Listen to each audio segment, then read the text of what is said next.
বাংলাদেশে পেট্রোল পাম্পে লম্বা লাইন, দেরি হচ্ছে কাজের, অপচয় ঘটছে সময়ের।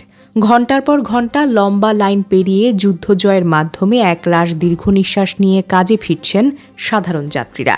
কারণটা হলো তীব্র তেলের সংকট। পেট্রোল পাম্পে নেই চাহিদামতো প্রয়োজনীয় তেল। কারণটা হলো মধ্যপ্রাচ্যের সংঘাতের কারণে হরমুজ প্রণালী দিয়ে জ্বালানি তেল ও এলএনজি সরবরাহ ব্যাহত। এছাড়াও আন্তর্জাতিক বাজারে দাম বৃদ্ধি, আমদানিতে বিলম্ব অন্যতম কারণ। ডলার সংকট, মূল্য বৃদ্ধি, বোরো মৌসুমের সেচ ও বিদ্যুৎ উৎপাদনে ডিজেলের চাহিদা বৃদ্ধি এই সংকটে এনে দিয়েছে বাড়তি সহযোগিতা।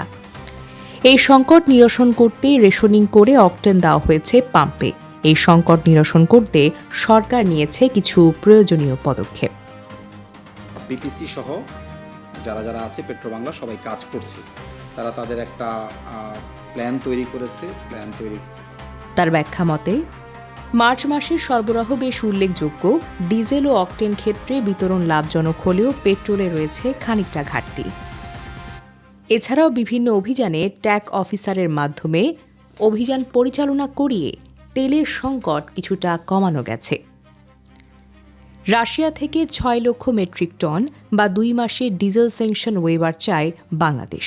এমনই অনুরোধ পাঠানো হয়েছে আমেরিকাকে। হরমুজ প্রণালীতে বাংলাদেশ অনুমোদন পেলেও এখনও রয়েছে কিছু প্রতিবন্ধকতা।